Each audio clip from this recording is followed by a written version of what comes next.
नमस्कार साथियों, स्वागत है आप सभी का वाईटी एग्रीकल्चर एकेडमी के डिजिटल प्लेटफॉर्म पर। कल अपनी क्लासेस नहीं हो पाई थी, कुछ शादी समारोह की व्यस्तता थी, उस वजह से कल की क्लासेस नहीं हो पाई। तो कल सॉइल साइंस की भी क्लास नहीं हो पाई थी अपनी, और एग्रोनॉमी की भी क्लास नहीं हो पाई थी।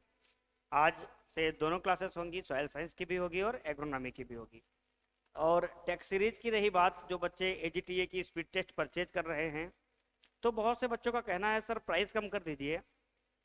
प्राइस इतना कम हमने वैसे भी रखा है, आपको उस प्राइस में हर सब्जेक्ट के सेक्शनल टेस्ट भी मिलेंगे, साथ ही साथ फुल लेंथ का आपको 30 प्लस टेस्ट मिलेगा। कहने का मतलब है मेरा, ओवरऑल 6000 के आसपास आपको क्वेश्चन मिल जाएंगे। कितने? 6000। और प्राइस कितना है? 200 रुपया है मात्र। कितना है? 200 रुपया है। अगर आप 200 रुपये को 6000 से डिवाइड करो तो कितना आपको आएगा, बता दीजिए आप। 1 रुपए का 30 क्वेश्चन, ठीक है। और अगर हम वही बात करें क्वेश्चन की क्वालिटी की, तो हमने आपको एक टेस्ट दे दिया है एग्रीकल्चर एक्सटेंशन का, उसमें 40 प्रश्न हैं। दूसरा टेस्ट आपको परसों यानी कि फ्राइडे को मिलने वाला है। हर फ्राइडे को आपको 40-40 क्वेश्चन मिलेंगे, और हर 17वें दिन आपको 100 क्वेश्चन मिलेंगे। कहने का मतलब एवरी फ्राइडे 40 क्वेश्चन, और एवरी या हर मंथ के मिड में, हर महीने के मध्य में आपको 100 क्वेश्चन मिलेंगे उसी सब्जेक्ट से। कहने का मतलब पहले मैं उस सब्जेक्ट को खात्मा करूंगा, उसके बाद सेकेंड सब्जेक्ट पर मैं टारगेट बनाऊंगा। जैसे जैसे हम ये कोशिश कर लेंगे कि हाँ आपका उस सब्जेक्ट पे अच्छा पकड़ बन गया है, फिर मैं आपको ओवरऑल टेस्ट पे लेके चलूंगा। अभी ओवरऑल टेस्ट पे लेके जाना मतलब आपके साथ एक भयंकर गड्ढा खोदना, क्योंकि अभी आपने सब्जेक्ट ही नहीं पढ़े, तो आप तुक्का झेलोगे बराबर। और तुक्का झेलने का मतलब है फिर आप कहीं ना कहीं गर्त में चले जाओगे। तो एग्रोनॉमी की इस क्लास में आप लोग पधारे हुए हो। इस क्लास को अधिक से अधिक मात्रा में शेयर करिए, ताकि हर बच्चे के पास क्लास पहुंच सके। कई बच्चे ऐसे, कल मेरे पास एक फोन आया, वो 43 साल के हो गए, उनकी शादी भी हो गई, उनके बच्चे की भी शादी हो गई, और एजीटीए की तैयारी कर रहे हैं। तो उन्होंने बोला कि सर मैंने आपका वीडियो देखा और मैं आपका कोर्स लेना चाहता हूँ। अच्छा, वो मोबाइल चला नहीं पाते, उनका बच्चा फिर बात कराया बच्चे से कि सर मैं कोर्स लेना चाहता हूँ, कैसे लूँ। जब उनको मैंने प्राइस बताया कि 249 रुपये में, तो उनकी मतलब वो बोले इतना सस्ता सर, मैं 10,000 में भी आपका बैच लेने के लिए तैयार हूँ। तो उनसे बात करके मुझे अच्छा लगा। और टीचर भी हैं वो, प्राइवेट विद्यालय में कहीं अध्यापक के रूप में कार्यरत भी हैं। ऐसे भी योद्धा हैं जो मतलब अंतिम क्षण तक हार नहीं मान रहे, संघर्षों से जूझ रहे हैं। पर हम लोग बीच बीच में कहीं ना कहीं विचलित हो जा रहे हैं। सही कह रहे हैं कि नहीं? तो अगली क्रॉप जो हमारी है, हम लोग पढ़ना स्टार्ट करेंगे तिलहनी फसलें। हम लोगों ने दलहनी फसलों पे अच्छा प्रयास किया, अच्छा प्रहार किया। अब हमारा टारगेट क्या है? तिलहनी फसलें। तिलहनी फसलें, अंग्रेजी में इसे बोलेंगे oil seed crop. Oil seed crop. तो सबसे पहले हम लोग ये जानते हैं कि कौन कौन सी फसलें हमको पढ़नी है। हमें कोई भी चैप्टर पढ़ने से पहले उसके बारे में थोड़ा बहुत पता होना चाहिए, ताकि हमारा दिल लगे। दिल का मतलब मन लग जाए, ठीक है। दिल का मतलब वो मत समझ लेना जो आप लोग हर बार समझ लेते हो। तो अब हम देखते हैं कि हमें कौन कौन सी फसलें पढ़नी है। तो सबसे पहले हम बात करते हैं कि कौन कौन सी फसलें पढ़नी है, ये चर्चा अपने को करना है। तो महान महान इंपॉर्टेंट इंपॉर्टेंट फसलों को देखेंगे, जैसे सोयाबीन नए विश्व की तिलहनी फसल है। क्या है? नए विश्व की तिलहनी फसल है। कौन सी? सोयाबीन। उसके बाद हम बात करेंगे सूरजमुखी,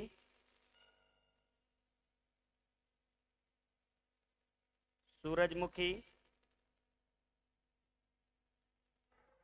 कुसुम,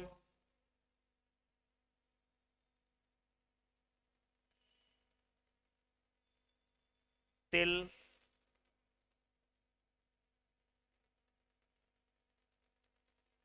राम तिल,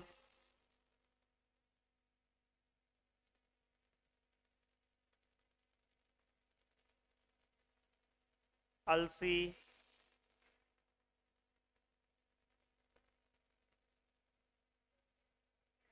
अरंडी,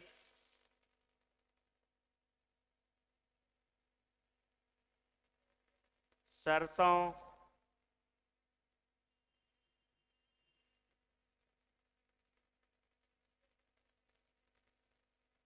ये कुछ फसलें हुई। और भी फसलें हैं तिलहनी जिनके बारे में हमको पढ़ना है।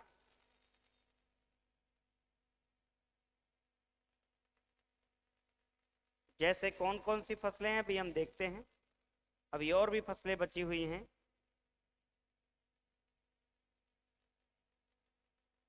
मूंगफली,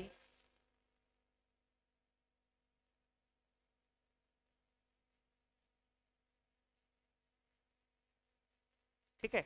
ये कुछ फसलें हैं जिनके बारे में हमको पढ़ना है। डिटेल से हम किनका चर्चा करेंगे?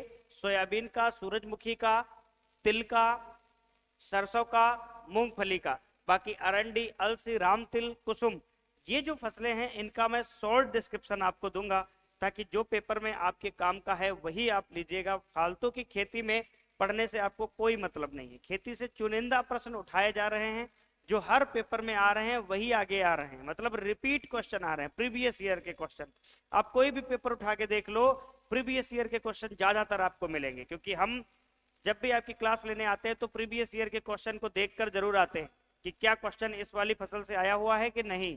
अगर आया हुआ है और हमारे नोट्स में नहीं है तो उसको हम तुरंत इंक्लूड करते हैं कोर्स में, ताकि आने वाले समय में आपको वो उसका फायदा हो सके। अपडेट जिसको बोलते हैं ना, तुरंत तुरंत नोट्स को अपडेट करते रहना चाहिए।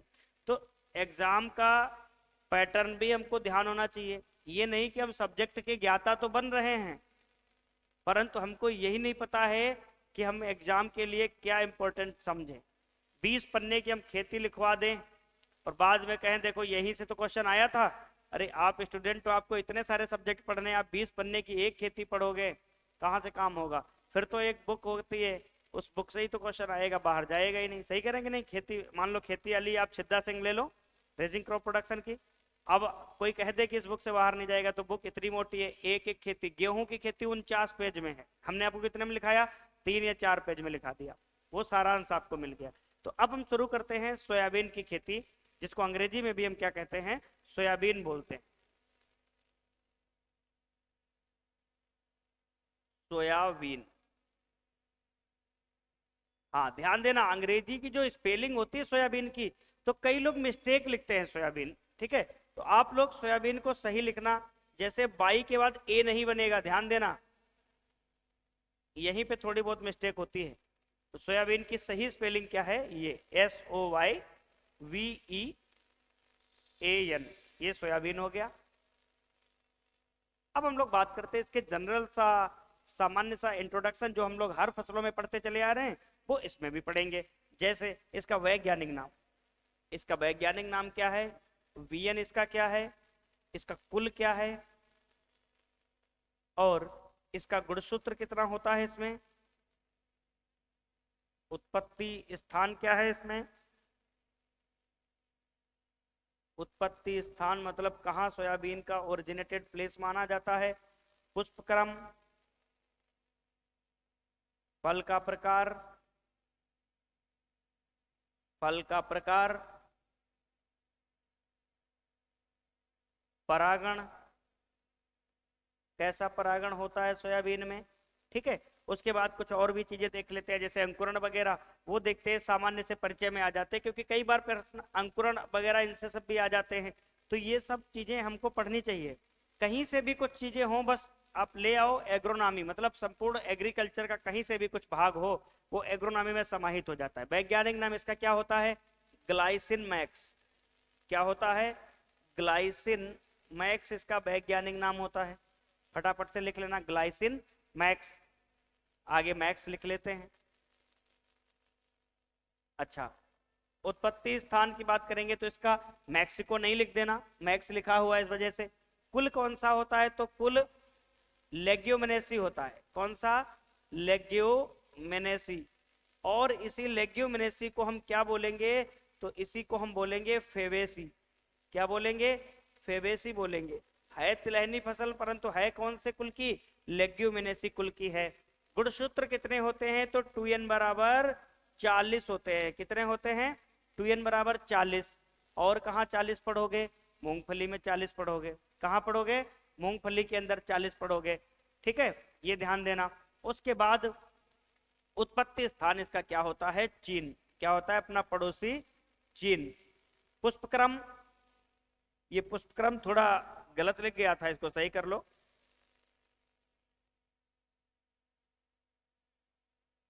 पुष्पक्रम, पुष्पक्रम लिख गया था। तो पुष्पक्रम कैसा होता है? रेशम। और फल का प्रकार फली, पॉड, जिसको अंग्रेजी में क्या बोलेंगे? पॉड बोलेंगे। परागण सोयाबीन में कैसा होता है? तो स्वपरागण होता है। कैसा होता है? स्वपरागण होता है, जिसको हम सेल्फ पॉलिनेशन बोलते हैं। क्या बोलते हैं? Self pollination. क्या होता है सेल्फ पॉलिनेशन? उसी पुष्प के नर भाग से पोलन निकलकर उसी पुष्प के मादा भाग के स्टिग्मा पर बैठ जाते हैं। इस घटना को हम परागण कहते हैं। क्या कहते हैं? परागण। जब सेम पुष्प में घटना हो रही होगी तो उसको हम क्या कहेंगे? स्वपरागण कहेंगे। ध्यान देना। अब इसमें अंकुरण कैसा होता है? तो अंकुरण की जब कभी बात आए तो अंकुरण लिख लेना, उपरिभूमिक अंकुरण होता है। कैसा होता है? उपरिभूमिक। उपरिभूमिक को दूसरा एक और नाम दिया जाता है भूम्योपरिक। क्या दिया जाता है? भूम्योपरिक। मतलब इसके जो बीज पत्र होते हैं वो जमीन के ऊपर आ जाते हैं। कब ऊपर आ जाते हैं? जब हाइपोकोटाइल ग्रोथ करेगा तो इपीजियल जर्मिनेशन होगा। उल्टा होता है, यहां पर ध्यान देना। हाइपोकोटाइल जब ग्रोथ करेगा इपीजियल, जब इपिकोटाइल ग्रोथ करेगा तो हाइपोजियल होता है। हम जब बीज विज्ञान पढ़ाएंगे आपको तो विस्तार से आपको बताएंगे कि बीज कैसे फटता है, कैसे कैसे इसका पूरा प्रोसेस आपको दिखाएंगे। ठीक है, बना के दिखाएंगे, नहीं गूगल वाला। तो सारी चीजें हमने देख लिया सोयाबीन के बारे में। आगे हम चर्चा करने वाले हैं सोयाबीन से जुड़े कुछ अन्य तथ्य के बारे में कि सोयाबीन को हम किस किस नाम से जानते हैं, सोयाबीन का हम उपयोग किन किन क्षेत्रों में करते हैं, क्या हमारे लिए उपयोगी है, कौन सा स्टेट ऐसा है जो सोयाबीन के प्रोडक्शन में ज्यादा रिसर्च कर रहा है, ज्यादा उत्पादन कर रहा है। ठीक है, ये अगली स्लाइड में हम लोग देखते हैं, तब तक आप इसका स्क्रीनशॉट ले लेना। चलिए आगे हम बात करते हैं अगले पॉइंट पर। तब तक के लिए आप क्लास को शेयर करते रहिएगा फटाफट से, क्योंकि क्लास हर एक बच्चे तक पहुंचना चाहिए जो भी बच्चा एजीटीए की तैयारी कर रहा है। अब हम बात करते हैं सोयाबीन। जो सोयाबीन होता है इसको अन्य किस नाम से जानते हैं? सोयाबीन को कहते हैं बोनलेस मीट, मतलब हड्डी रहित मांस। क्या बोलते हैं? बोनलेस मीट, हड्डी रहित मांस। अब आप लोग देखे होंगे जो मांस का सेवन नहीं करते हैं वो सोया चाप खाते हैं। क्या खाते हैं? सोया चाप खाते हैं। जरा उनकी मानसिकता को देखना कि वो खाना चाह रहे हैं चिकन, परंतु किसी न किसी पाबंदी से वो घिरे हुए हैं, नहीं खा पा रहे हैं। वो सोया चाप खा के चिकन की फीलिंग ले रहे हैं। मतलब उनकी अंतरात्मा कह रही है कि मैं चिकन का सेवन करूं, परंतु वो नहीं कर पा रहे हैं किसी कारणवश। ठीक है, तो वो क्या करते हैं? सोया चाप को खा के चिकन की फीलिंग लेते हैं। तो हमने देखा कि इसको क्या बोलते हैं? बोनलेस मीट, हड्डी रहित मांस। इसको बोलते हैं एलोजुएल ऑफ अमेरिका।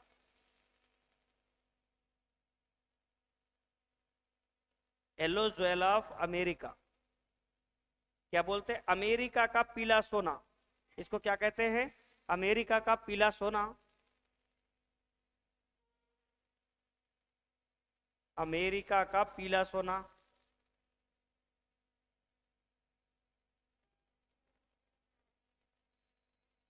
और इसको क्या बोलते हैं? वंडर क्रॉप बोलते हैं। क्या बोलते हैं? Wonder crop. Wonder crop. तिलहनी भी है, दलहनी भी है। तो आश्चर्यचकित फसल भी इसको बोलते हैं।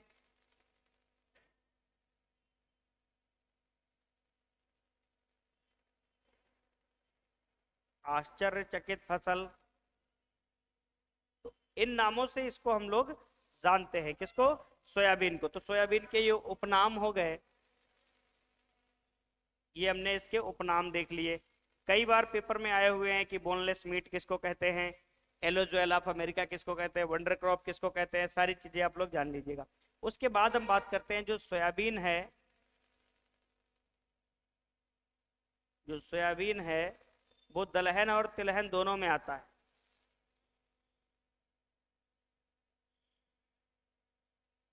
दलहनी फसल भी है और तिलहनी फसल भी। तिलहनी फसल भी है। अब दलहनी फसल भी है, तिलहनी फसल भी है, परंतु इसकी दाल नहीं बनाई जाती है सोयाबीन की। तो लिख लेंगे परंतु दाल के रूप में, दाल के रूप में प्रयोग नहीं होता है। प्रयोग नहीं होता है। क्या कारण ऐसा है कि इसका दाल के रूप में प्रयोग नहीं करते? सोयाबीन का प्रयोग नहीं होता है क्योंकि इसके बीजों में, क्योंकि इसके बीजों में, इसके बीजों में लेपोक्सिडेज,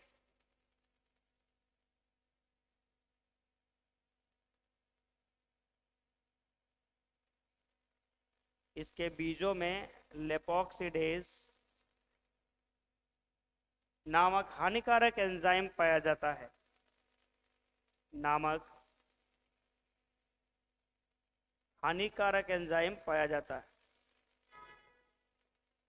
नामक हानिकारक एंजाइम पाया जाता है।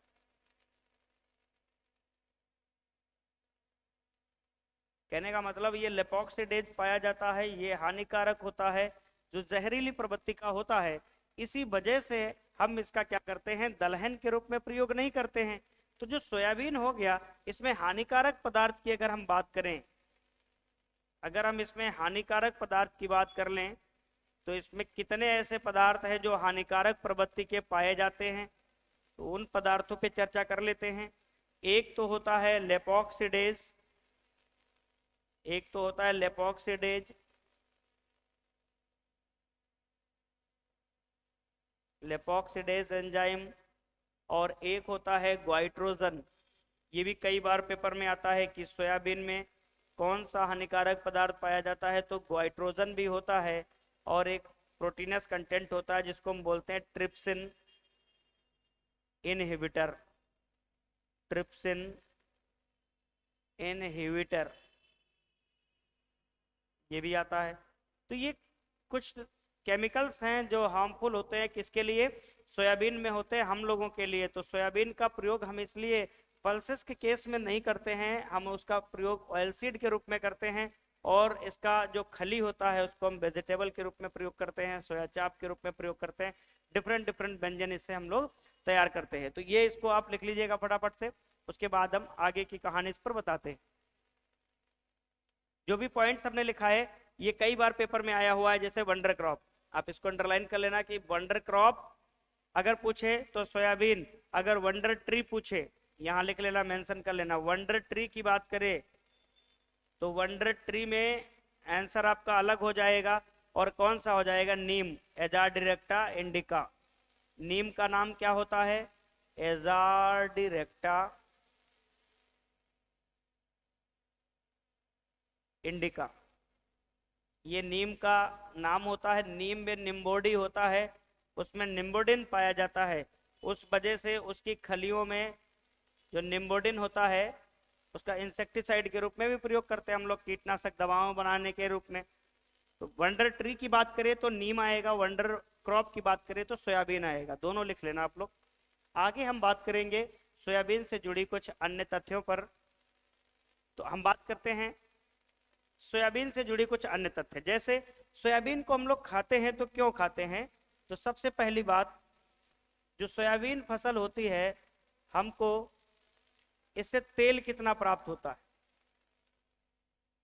तेल की बात करें, अगर ऑयल की बात करें तो कितना प्राप्त होता है? तेल की जो मात्रा है इसके बीजों में 20 से 22%। अगर हम 100 किलो इसके सोयाबीन के तेल बीज की पेराई करें तो 20 से 22 केजी हमको क्या मिलेगा? तेल मिलेगा। प्रोटीन की बात कर लें,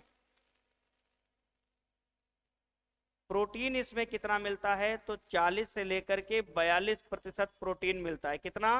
40 से लेकर 42%। तो यहां से क्वेश्चन भी आता है, और यहीं पर बच्चे सबसे ज्यादा फिसलते हैं क्वेश्चन ये आता है तेल और प्रोटीन का प्रतिशत, और वहां पर इसको उल्टा कर देता है। तेल और प्रोटीन का जब प्रतिशत आएगा तो 1:2 आ जाएगा। इनका अगर अनुपात पूछ ले, क्योंकि 1 और 2 इस प्रकार से, अगर इसी को बदल दे, वो प्रोटीन और तेल के केस में पूछ ले तो 2:1 हो जाएगा। वो वहां पर आपको देखना पड़ेगा कि ऑप्शन वाला क्या पूछना चाह रहा है हमसे। ठीक है, तो ये तो तेल और प्रोटीन का हमने इसमें अनुपात बता दिया। आगे की हम चर्चा करते हैं कि सोयाबीन हमारे लिए क्यों इंपॉर्टेंट है। सोया किला किसे कहते हैं? तो सोया किला, सोया फोर्ट, सोया फोर्ट के नाम से हम मध्य प्रदेश को जानते हैं। किसको जानते हैं? मध्य प्रदेश। मध्य प्रदेश की राजधानी क्या है? भोपाल, जो गोलगप्पों के लिए सबसे फेमस है, जिसको तालाबों का शहर भी कहते हैं। तो सोया किला के नाम से हम किसको जानते हैं? मध्य प्रदेश को। यही मध्य प्रदेश स्टेट में इसी का इंस्टीट्यूट है जिसको बोलते हैं national research centre, national research centre for soybean, national research centre for soybean, जिसको हम शॉर्ट में एनआरसी बोल देते हैं। क्या बोल देते हैं? एनआरसी, जो किसके अंडर में आती हैं? आईसीआर के अंडर में आती हैं। तो सोयाबीन का जो नेशनल रिसर्च सेंटर है वो कहाँ है? इंदौर। ये इंदौर कहाँ पड़ता है? एमपी। एमपी का सबसे स्वच्छ शहर माना जाता है। यहीं पे भगवान शिव का एक मंदिर भी है जहां लोग कई बार घूमने जाते हैं। उज्जैन में भी है और इंदौर में भी है। इंदौर की बात करें तो यहाँ से आपका क्वेश्चन आ सकता है करंट में, एग्रीकल्चर का करंट मुद्दा की अगर हम बात करें तो G20 की, लिख लेना, G20 की फर्स्ट एग्रीकल्चर मीटिंग, G20 की फर्स्ट एग्रीकल्चर मीटिंग कहाँ हुई थी? इंदौर में ही हुई थी। और इस मीटिंग का जो मुद्दा निकल कर आया था वो आया था मीरा पहल। मीरा पहल। और ये मीरा पहल किससे संबंधित है? मोटे अनाजों से।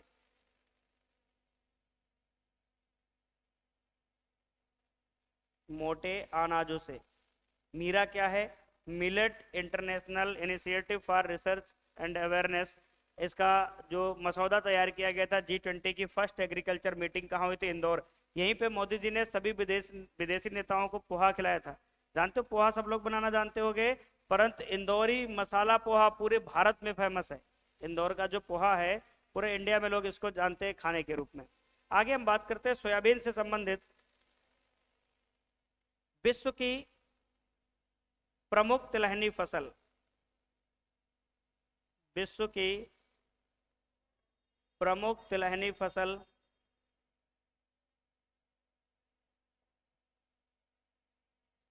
विश्व में प्रमुख तिलहनी फसल सोयाबीन।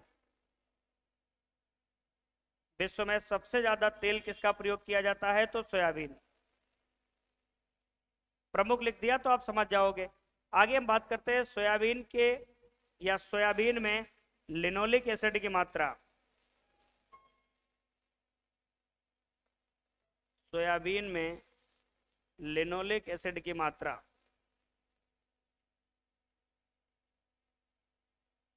ये लिनोलिक एसिड किसके लिए जरूरी होता है?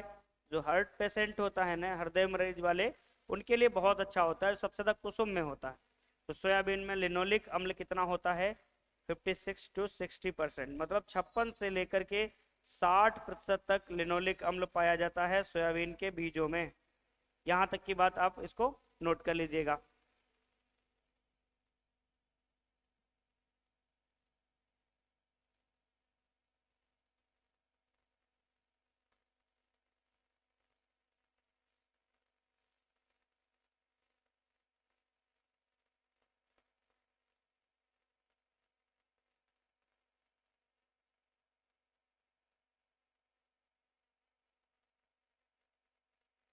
नोट करते रहना एक एक पॉइंट, क्योंकि ये सारे क्वेश्चंस जो हैं प्रीवियस ईयर के पेपर में आए हुए हैं। बहुत ही इंटरेस्टिंग खेती है नए दौर की।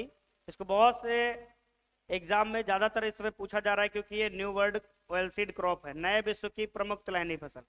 पुराने विश्व की तिलहनी फसल की हम बात करते हैं तो तिल था, सरसों था, जो बहुत पुराने समय में, तिल सबसे पुरानी फसल है। तिल का जो तेल होता है कहा जाता है बहुत लंबे समय तक खराब नहीं होता, उसमें रेंसिडिटी नहीं आती है। आगे हम बात करते हैं सोयाबीन से जुड़ी हुई बातें। जैसे भारत में सर्वाधिक सोयाबीन का उत्पादन, भारत में सोयाबीन का सर्वाधिक उत्पादन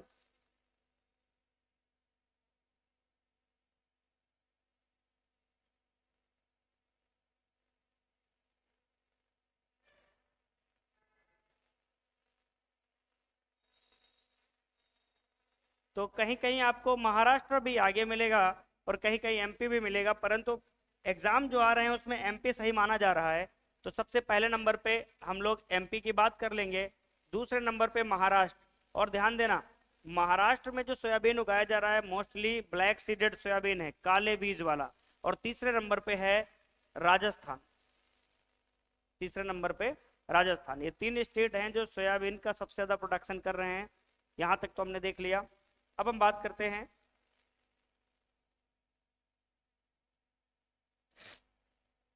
सोयाबीन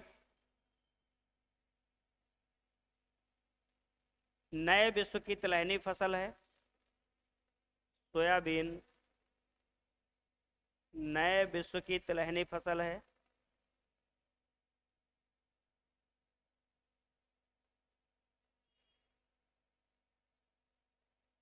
तिलहनी फसल है। उसके बाद सभी ट्रांसजेनिक फसलों में, सभी ट्रांसजेनिक फसलों में, ट्रांसजेनिक क्या होता है? हम जेनेटिक इंजीनियरिंग, जैव अभियांत्रिकी द्वारा फसलों में मनचाहे गुण विकसित कर लें, उसको जेनेटिक इंजीनियरिंग बोलेंगे। तो जितनी भी ट्रांसजेनिक क्रॉप है, जीएम क्रॉप है, जेनेटिक मॉडिफाइड, सभी ट्रांसजेनिक फसलों में सबसे ज्यादा क्षेत्रफल, सबसे ज्यादा क्षेत्रफल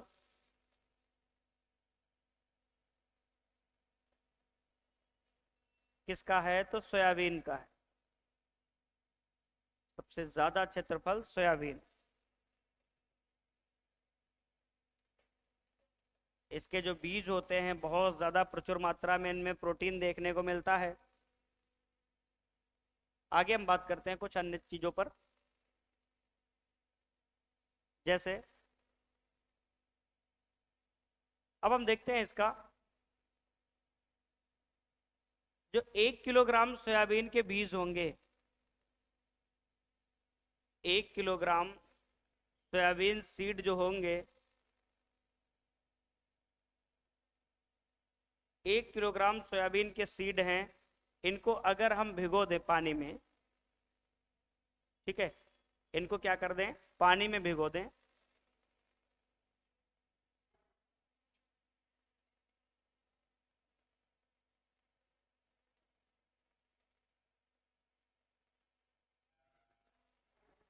पानी में भिगाकर अगर हम दूध तैयार करें,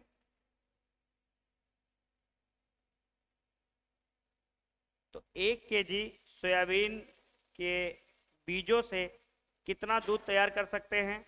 6 से लेकर 8 लीटर दूध।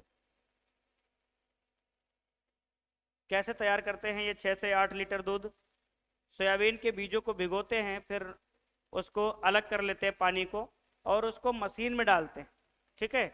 मशीन में डालने के बाद उसके बीज को पीस लेते हैं, और उससे जो मटेरियल निकलता है वो दूध बनता है। 6 से 8 लीटर दूध होता है। इसमें बसा बहुत कम होता है। अगर बसा की बात करें इस दूध में, तो 1.8%। और ये हृदय रोगियों के लिए अच्छे होता है। किसके लिए? फैट कम इकट्ठा होता है, ये बहुत अच्छा माना जाता है शरीर के लिए। तो वेस्टर्न कंट्रीज जो हैं, विदेशी जो पश्चिमी यूरोपीय देश, वहाँ के लोग इसके दूध का बहुत ज्यादा सेवन करते हैं। इससे पनीर भी तैयार की जाती है, जिसको टोफू नाम से मार्केट में हम जानते हैं। सोयाबीन के दूध से जो पनीर तैयार करते हैं उसको टोफू के नाम से जानते हैं। अपने इंडिया में बहुत कम इससे ये दूध वगैरह बिकता है, परंतु जो फॉरेन कंट्री के जो देश हैं वहां पर इसका बहुत ज्यादा प्रोडक्शन होता है, बहुत ज्यादा इसका जो है कंजप्शन होता है, वहां के लोग ज्यादा इसको कंज्यूम करते हैं। यहाँ तक कि हम लोगों ने बात कर ली सोयाबीन के केस में। आगे हम बात करेंगे इसकी जलवायु से लेकर के और इसके सीड रेट वगैरह से चर्चा करने वाले।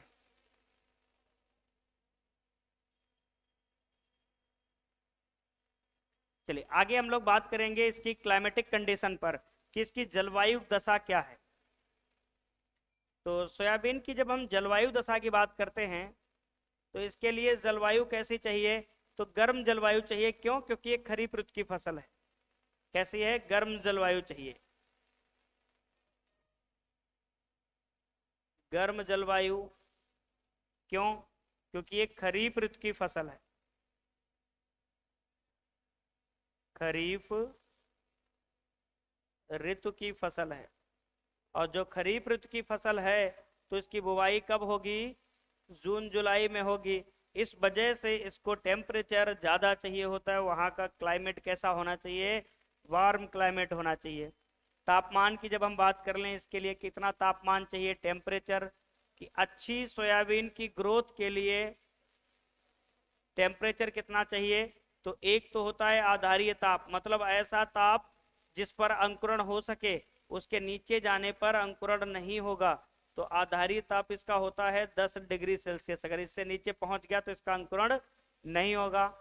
औसतन तापमान की जब हम बात करते हैं कि सोयाबीन के लिए औसतन तापमान कितना होना चाहिए, तो औसतन ताप की जब भी हम बात करते हैं तो 26.5 से लेकर के 30 डिग्री सेल्सियस तक इसका औसतन तापमान रखा जाता है। या 26 से लेकर 30 भी मिलेगा आपको, 0.5 ना याद रहे कोई बात नहीं।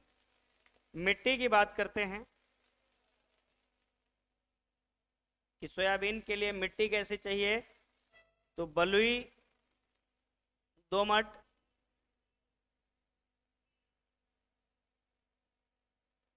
व दोमट मिट्टी चाहिए होती है इसके लिए, जिसका पीएच मान 6 से लेकर के 7.5 तक होना चाहिए।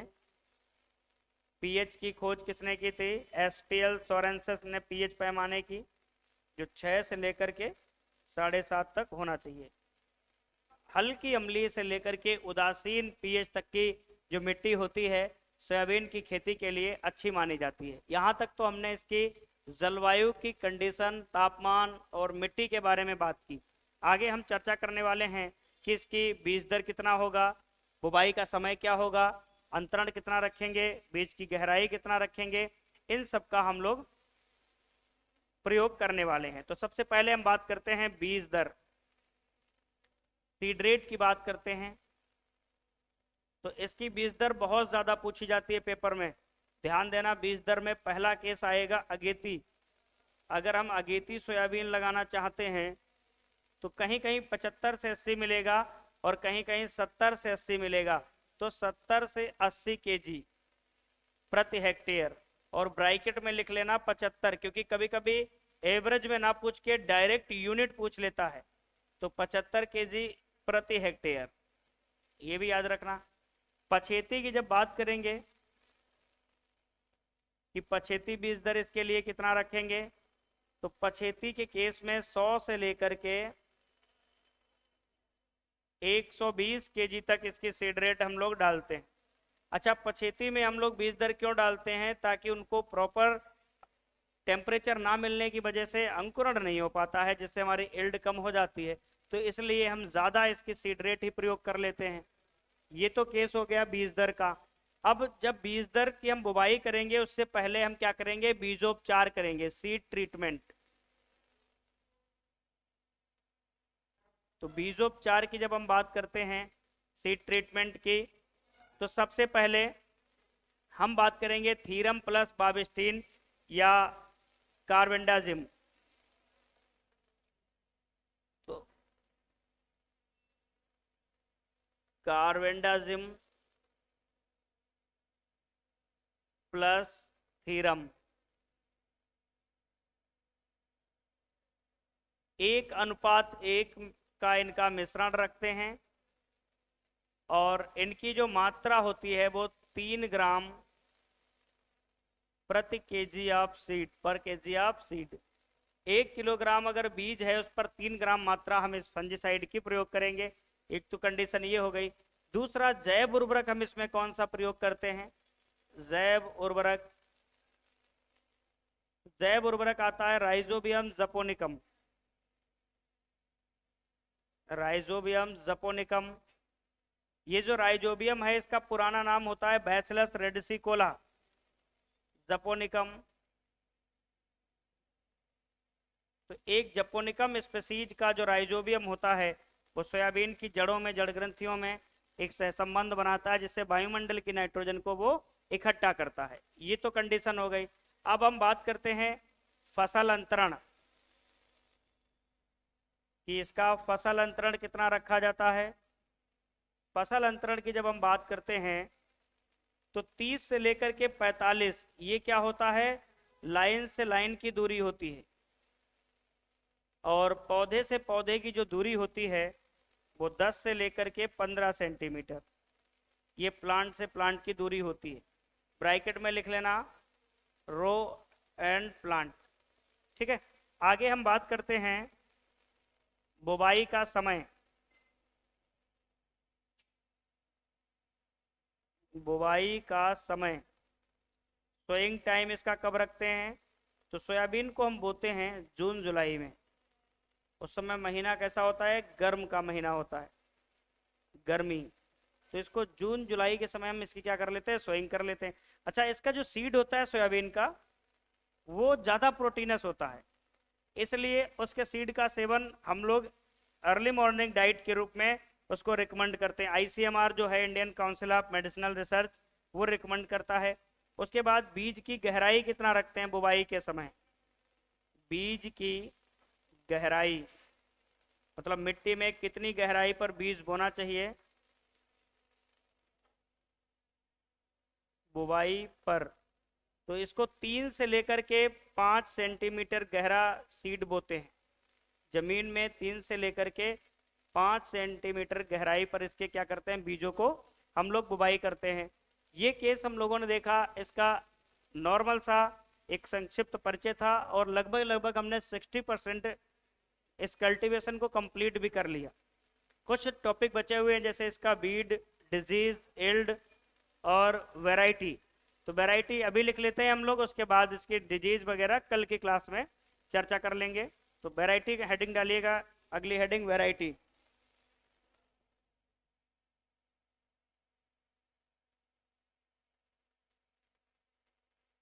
शोर मत मचाया करो।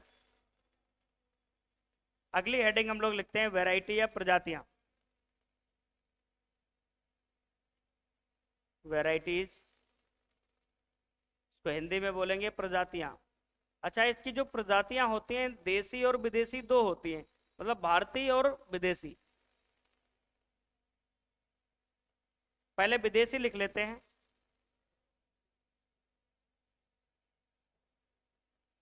मतलब फॉरेन वैरायटी या एक्सोटिक वैरायटी जिसको कहते हैं। विदेशी में वैरायटी आती है ली, ब्रैग, क्लार्क। ये वैरायटी इसकी कैसी होती है? विदेशी। ली, ब्रैग, क्लार्क। और देसी वैरायटी की जब हम बात करते हैं, भारतीय,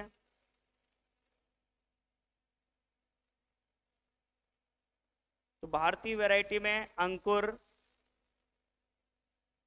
अलंकार, गौरव और सबसे ज्यादा इंपॉर्टेंट जो है पूछी जाने वाली वैरायटी शिलाजीत। ये सबसे ज्यादा पॉपुलर वैरायटी है सोयाबीन की, स्टार लगा लेना इसको, और ये अंकुर। और विदेशी वाली वैरायटियों में क्लार्क सबसे ज्यादा इंपॉर्टेंट है, इसको भी नोट कर लेना। तो विदेशियों में क्लार्क है और इंडियन में शिलाजीत। ये शिलाजीत मतलब ये वो पौधा नहीं है शिलाजीत जो जम्मू कश्मीर में होता है, जिसका प्रयोग हम मेडिसिनल में करते हैं। ठीक है, ये एक वैरायटी का नाम मात्र है बस, इसको लिख लेना। जैसे एग्रीकल्चर में पूछा जाता है ना कि द्वितीय शिलाजीत किसे कहते हैं, तृतीय शिलाजीत किसे कहते हैं, या फर्स्ट शिलाजीत किसे कहते हैं, ये हम आपको दूसरे वाला जो विषय है आपका ना हॉर्टिकल्चर, जिसमें फल फूल सब्जी वगैरह पढ़ाया जाता है, उसमें हम उसकी चर्चा करेंगे। ये एग्रोनॉमी का है, तो यहाँ पर सिर्फ प्रजाति के बारे में ही देखेंगे। तो आज की क्लास हम यहीं पर समाप्त करते हैं, अगली क्लास में हम आपको उससे रूबरू कराएंगे। ठीक है।